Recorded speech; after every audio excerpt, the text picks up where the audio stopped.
তোমরা যারা এই 2026-এ উচ্চ মাধ্যমিকে সফল হওয়ার পর অর্থাৎ ভালোভাবে উত্তীর্ণ হওয়ার পর কলেজ ভর্তির জন্য চেষ্টা করছো এবং অ্যাপ্লিকেশন করেছো WBCAPর আন্ডারে, সেখানে ফর্ম ফিল আপ করেছো, তোমাদের জন্য আগামীকাল অর্থাৎ 9 জুন কিন্তু ভীষণ গুরুত্বপূর্ণ হতে চলেছে। তার কারণ তোমরা প্রত্যেকেই জানো 9 জুন আসতে চলেছে মেরিট লিস্ট। হ্যাঁ, তোমরা যে আবেদনটা শুরু করেছিলে গত 19শে মে থেকে, যদিও সেটা 18ই মে থেকে হওয়ার কথা ছিল, 18ই মে থেকে 1 জুন পর্যন্ত এই আবেদন প্রক্রিয়া চলার কথা, সেখানে 18 তারিখটা তোমরা আবেদন করতে পারোনি। 19 তারিখ থেকে 1 জুন পর্যন্ত কিন্তু এই আবেদন প্রক্রিয়া চলেছে। সেখানে তোমরা রেজিস্ট্রেশন করেছো, ফর্ম ফিল আপ করেছো এবং এই রেজিস্ট্রেশন আর প্রেফারেন্স অনুযায়ী তোমাদের যে ফর্ম ফিল আপ তার নিরিখে মেরিট লিস্ট আসতে চলেছে আগামীকাল অর্থাৎ 9 জুন।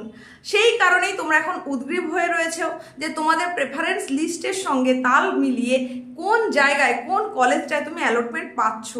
যদি না পাও তাহলে কি হবে, সেই সমস্ত চিন্তা তোমার রয়েছে। তো টোটাল প্রসেসটা কিন্তু এখন তোমাকে জানাতে চলেছি।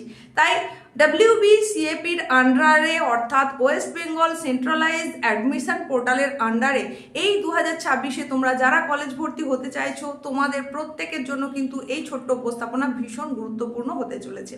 মেরিট লিস্ট কীরকম হয়, সেখানে দু ধরনের যে র্যাঙ্ক থাকে সেটা কি সেটা তোমাদেরকে জানিয়ে দেব। তাছাড়া সেখানে তুমি কি করে বুঝবে কলেজ পেয়েছো কিনা, কলেজ পাওয়ার পরে কি কি করতে হবে, টোটাল প্রসেসটা কিন্তু বুঝতে তোমাকে সাহায্য করবে এই ছোট্ট উপস্থাপনাটা। তাই মনোযোগ সহকারে একটু শুনে নাও এবং বুঝে নাও। দেখো, গত 14ই মে তোমাদের উচ্চ মাধ্যমিকের রেজাল্ট বেরিয়েছে আর তারপরে পরেই কিন্তু একেবারেই তোমাদেরকে ওয়েট করতে হয়নি, তারপরে পরে কিন্তু ফর্ম ফিল আপ প্রক্রিয়া শুরু হয়ে গেছে। বিগত বছরে আমরা দেখেছি যেটার জন্য কিন্তু অনেকটা দেরি হয়েছিল এই ফর্ম ফিল আপের প্রক্রিয়ায়। এইবার কি হলো, 18 তারিখ থেকে পোর্টাল ওপেন হওয়ার কথা ছিল WBCAPর, যদিও 18 তারিখটা হয়নি, 19 তারিখ থেকে শুরু হয়েছে। তো তোমরা তোমাদের প্রেফারেন্স লিস্ট দিয়ে দিয়েছো, সেই অনুযায়ী তোমরা রেজিস্ট্রেশন করে ফর্ম ফিল আপ করে দিয়েছো। 25টা পর্যন্ত প্রেফারেন্সের সুযোগ তুমি পেয়েছিলে। এইবার এই প্রেফারেন্স অনুযায়ী যে তোমরা লিস্টগুলো করেছিলে 25টা যে প্রেফারেন্স দিয়েছিলে সেখানে তোমার মেরিট লিস্টের নাম আসছে কিনা সেটা তুমি কিভাবে বুঝবে, তার জন্য তোমাকে কি করতে হবে। দেখো, 9 জুন তো এই মেরিট লিস্ট আসার কথা, সেখানে কি কি থাকবে আগে বুঝে নাও। আমি তোমাদেরকে খুব সহজে এখানে বোঝানোর চেষ্টা করেছি। এই যে লাইনটা আমি লিখেছি রেজিস্ট্রেশন অ্যান্ড অ্যাপ্লিকেশন, এটা তো বললাম এতক্ষণ। এরপরে 9 জুন 2026 এই দিন কি হওয়ার কথা, পাবলিকেশন অফ দ্য কলেজ, কলেজের একটা লিস্ট আসবে, পাবলিকেশন অফ দ্য কলেজ। সেটা আবার কি অনুযায়ী, institute wise and course wise. তাহলে institute wise course wise list আসতে চলেছে। আর কি না, programme wise merit list and seat allotment. এখানেই কিন্তু বোঝা যাবে যে তোমার জন্য কলেজে সিট বরাদ্দ হয়েছে কিনা তোমার প্রেফারেন্সের ভিত্তিতে, সেটা বোঝা যাবে। এবার যদি অ্যালটমেন্ট হয়ে গিয়ে থাকে তাহলে কিন্তু তোমার ভর্তি প্রক্রিয়া শুরু হয়ে যাবে।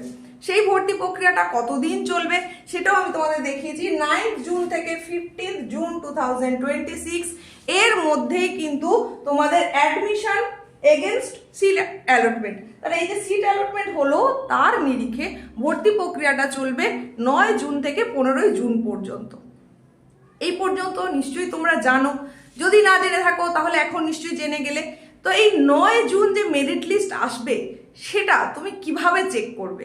এখন তাহলে তোমাদেরকে আমি যেটা বলবো সেটা হচ্ছে জিএমআর আর সিএমআর কি জিনিস সেটা বলবো, এখানে দু রকম র্যাঙ্ক আসবে সেটা বলবো, তারই সঙ্গে সঙ্গে মেরিট লিস্ট আর অ্যালোকেশন লিস্ট সেগুলো কি জিনিস সেটা বলবো। এই দু ধরনের লিস্টের মধ্যে কি তফাৎ রয়েছে, তোমরা কিভাবে চেক করবে, অ্যালটমেন্ট পেয়ে গেলে কিভাবে কি প্রসেসে কি করতে হবে, তার সঙ্গে সঙ্গে আপগ্রেডেশন কি পদ্ধতিতে হয় সেটাও কিন্তু তোমাদের জানাতে চলেছি। তাই একটু মনোযোগ সহকারে শুনে নাও। প্রথমেই কি বললাম, জিএমআর সিএমআর কি সেটা জানাবো। জিএমআর হচ্ছে জেনারেল মেরিট র্যাঙ্ক আর সিএমআর হচ্ছে ক্যাটাগরি মেরিট র্যাঙ্ক। এই দুটো কি আরেকটু ডিটেলসে বুঝে নাও। জিএমআর অর্থাৎ জেনারেল মেরিট র্যাঙ্ক হচ্ছে মোট যত আবেদনকারী রয়েছে সেই সার্বিক আবেদনকারীর মধ্যে তোমার র্যাঙ্কটা কত সেটাই হচ্ছে জেনারেল মেরিট র্যাঙ্ক বা জিএমআর। এরপরে আসি সিএমআর কি, সেটা বললাম কি ক্যাটাগরি মেরিট র্যাঙ্ক। এবার ক্যাটাগরি কি কি রকমের হবে, ইডাব্লিউএস হবে, SC ST OBC এরকম বিভিন্ন ক্যাটাগরি রয়েছে। সেই ক্যাটাগরি যদি তোমার আওতায় থাকে, মানে তুমি যদি কোনো ক্যাটাগরির আওতায় থাকো, তাহলে সেই অনুযায়ী একটা র্যাঙ্ক আসবে, সেটা হচ্ছে এই CMR। তাহলে GMR এবং CMR কি এটা তো বুঝলে, এবার তোমায় বোঝাবো মেরিট লিস্ট আর অ্যালোকেশন লিস্ট কি।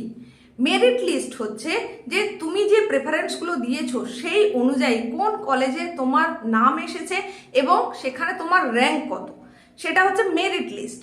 আর অ্যালোকেশন লিস্ট মানে কোন কলেজে তোমার জন্য সিট বরাদ্দ হয়েছে সেটাকে বলা হচ্ছে অ্যালোকেশন লিস্ট। আর এই লিস্টে যদি তোমার নাম থাকে, মানে অ্যালোকেশন লিস্টে যদি তোমার নাম থাকে, তার মানে তোমার জন্য সিট অ্যালটমেন্ট হয়েছে, তুমি ওখানে ভর্তি হতে পারছো। এইবার তোমাদের তরফ থেকে সব থেকে বড় যে প্রশ্নটা ছুটে আসবে নিশ্চয়ই, সেটা হচ্ছে যে আমি কিভাবে চেক করব যে মেরিট লিস্টে আমার কিরকম কোন জায়গায় কোন র্যাঙ্কে নাম এসেছে বা আমার অ্যালোকেশন লিস্টে কোথায় নাম রয়েছে, সেটা কিভাবে চেক করব, এটাই হচ্ছে বড় প্রশ্ন। তার উত্তরে বলি, তার জন্য তোমাদেরকে প্রথমেই যেটা করতে হবে সেটা হচ্ছে WBCAPর যে পোর্টাল রয়েছে সেই পোর্টালে আগে তোমাকে লগ ইন করতে হবে। এই লগ ইন করে নেওয়ার পর তোমাকে যেটা করতে হবে, ড্যাশবোর্ডে গিয়ে মাই প্রেফারেন্স অপশানে যেতে হবে, তারপর সেখান থেকে তোমাকে ভিউ অল করতে হবে। তাহলেই তোমার কাছে কিন্তু পরিষ্কার চিত্রটা ধরা পড়বে। সেখানে তুমি যেগুলো দেখতে পাবে সেটা হচ্ছে প্রত্যেকটা কলেজের জন্য যে মেরিট র্যাঙ্ক এবং অ্যালোকেশন র্যাঙ্ক সেটা কিন্তু তুমি পরিষ্কারভাবে দেখতে পাবে, এবং সেখানে তোমার অ্যালটমেন্ট হয়েছে কিনা সেটাও তুমি বুঝতে পারবে। আর সেটা কিভাবে বুঝবে না, তার পাশে কিন্তু অ্যালোটেড বলে লেখা থাকবে। তাহলে এই অ্যালোটেড লেখা আছে মানে সেখানে তোমার ভর্তির সুযোগ রয়েছে, তুমি সেখানে পেমেন্ট করে ভর্তি হয়ে যেতে পারবে। সেখানে তুমি এই অপশানটাও পাবে, পেমেন্ট অপশান পাবে। আর কি অপশান পাবে, সেখানে তুমি আপগ্রেডেশনের অপশান পাবে। আপগ্রেডেশনের জায়গায় ইয়েস আর নো এই দুটো থাকবে। তুমি যদি আপগ্রেড করতে চাও, মানে যেটা তোমার অ্যালটমেন্ট এসেছে, যদি তার থেকেও তুমি আপগ্রেড আরো উন্নততর কিছু চাও, তাহলে তুমি সেখানে আপগ্রেড ইয়েস করবে। আর যেটা এসেছে সেটাই যদি তোমার পছন্দ হয়ে থাকে তাহলে নো করে দেবে, আর কিছু করার দরকার নেই। সেখানে কিন্তু তোমাকে যে পেমেন্টের অপশন আসবে সেই জায়গায় গিয়ে পেমেন্ট করে নিতে হবে। তোমার ভর্তি প্রক্রিয়া শুরু করার জন্য এখানে কিন্তু এই অপশনটা থাকবে, কি থাকবে, fees payment and take admission, এরকম অপশনটা পাবে। তুমি সেই জায়গায় পেমেন্ট করে অ্যাডমিশনটা নিয়ে নিতে পারবে। যদি তোমার নামে সিট অ্যালটমেন্ট হয়ে থাকে তাহলে কিন্তু তোমাকে অতি অবশ্যই অ্যাডমিশনটা নিয়ে রাখতে হবে, না হলে তুমি টোটাল প্রক্রিয়া থেকে কিন্তু বিচ্ছিন্ন হয়ে যাবে। অ্যাডমিশন নিয়ে নিতে হবে, সিট বুক করে নিতে হবে, তারপর তুমি আপগ্রেড করতে পারো। কিন্তু তুমি যদি আশায় থাকো যে আমি কিছুই করব না, অ্যাডমিশন নেব না, সেক্ষেত্রে কিন্তু কোনোভাবে যে আপগ্রেড হওয়ার সুযোগ থাকবে একদম এরকম নয়। সেখানে তুমি কিন্তু ভর্তি প্রক্রিয়া থেকেই বিচ্ছিন্ন হয়ে যাবে। তাই অবশ্যই যেখানে অ্যালটমেন্ট এসেছে সেখানে তোমাকে ফিস ভরে অ্যাডমিশনটা নিয়ে নিতে হবে। চাইলে তুমি আপগ্রেড ইয়েস করতে পারো, না চাইলে নো করে দিতে পারো। তো এই যে টোটাল পদ্ধতিটা, এটা তো প্রথম রাউন্ডের মধ্যেই হয়ে যাচ্ছে। এবার যদি তুমি আপগ্রেডেশন ইয়েস করে দাও তাহলে পরবর্তীতে তোমার এই যে যেখানে অ্যালটমেন্ট এলো তারপরে উচ্চতর কোনো কলেজে তুমি সেখানে সুযোগ পাবে। কিন্তু তুমি যদি অ্যাডমিশন না নাও তাহলে কোনো জায়গাতেই কোনো সুযোগ আর পাবে না। সুতরাং তোমাকে অতি অবশ্যই সিটটা বুক করে রাখতে হচ্ছে। এবার যারা আপগ্রেডেশন নো করছে তাদের আর কিচ্ছু করার প্রয়োজন নেই। যারা আপগ্রেডেশন ইয়েস করবে তাদের আবার একটা লিস্ট আসবে, সেটা হচ্ছে 20শে জুন। 20শে জুন আপগ্রেডেশনের নিরিখে তোমার অন্য কোনো উন্নততর কলেজে তুমি চান্স পেলে কিনা, অ্যালটমেন্ট হলো কিনা, সেই লিস্টটা আসবে এবং সেই অনুযায়ী আবারও কিন্তু তোমাকে অ্যাডমিশন নিতে হবে। সেটা কখন, 20 থেকে 23শে জুনের মধ্যে। 20 জুন থেকে 23শে জুনের মধ্যে আপগ্রেডেশন সিটে তোমাকে অ্যাডমিশন নিতে হবে। প্রথমে যেখানে তুমি অ্যাডমিশন নিয়েছিলে তার ফিস যা ছিল সেই ফিজটাই এখানে কিন্তু অ্যাডজাস্ট হয়ে যাবে। যদি তার থেকেও বেশি ফিজ লাগে তাহলে যতটুকু বেশি হচ্ছে সেইটুকু শুধু তোমাকে দিতে হবে, বা যদি তোমার কম লাগে তাহলেও কিন্তু তুমি সেটা রিফান্ড পেয়ে যাবে। আশা করছি এটুকু বুঝতে পেরেছো। তাহলে 20 থেকে 23শে জুনের মধ্যে সমস্ত কিন্তু ভর্তি প্রক্রিয়াটা কমপ্লিট হয়ে যাচ্ছে। প্রথম ভর্তি প্রক্রিয়াটা 9 থেকে 15 জুনের মধ্যে হচ্ছে। সেকেন্ড যেটা আপগ্রেডেশনের পরের যে ভর্তি প্রক্রিয়া সেটা হচ্ছে 20 থেকে 23শে জুনের মধ্যে। এরপরে মাঝে আর একটাই মাত্র স্টেপ বাকি থাকবে, সেটা হচ্ছে ভেরিফিকেশন। ফিজিক্যাল ভেরিফিকেশন বা ডকুমেন্ট ভেরিফিকেশন, সেটা কিন্তু চলবে একদম 27শে জুন থেকে 4th জুলাই পর্যন্ত। 27শে জুন থেকে 4th জুলাই পর্যন্ত ফিজিক্যাল ভেরিফিকেশন, বা ডকুমেন্ট ভেরিফিকেশন যেটা হবে সেটা কিন্তু নির্ভর করবে কলেজের ওপর। কলেজ যে ডেটটা চুজ করবে, যে ডেটটা দেবে, সেই ডেটেই কিন্তু ভেরিফিকেশনটা হবে। মাঝখানে একটা রবিবার পড়ে গেছে 28শে জুন, সেই দিনটা হবে না। বাদ বাকি 27 তারিখ থেকে 4 তারিখের মধ্যে সমস্ত ভেরিফিকেশন প্রসেস কমপ্লিট হয়ে যাবে এবং 6 জুলাই থেকে এই 2026-এ কলেজ ভর্তি তোমরা যে হলে সেই 6 জুলাই থেকেই কিন্তু একেবারে পুরো দমে কলেজ শুরু হয়ে যাবে, মানে ক্লাস শুরু হয়ে যাবে আগামী 6 জুলাই থেকে। তো টোটাল প্রসেসটা তোমাদের বলে দিলাম, জিএমআর কি, সিএমআর কি সেটা বললাম, মেরিট লিস্ট, অ্যালোকেশন লিস্ট সমস্তটা বললাম, কিভাবে তোমরা এই মেরিট লিস্ট চেক করবে সেই পদ্ধতিটাও বলে দিলাম।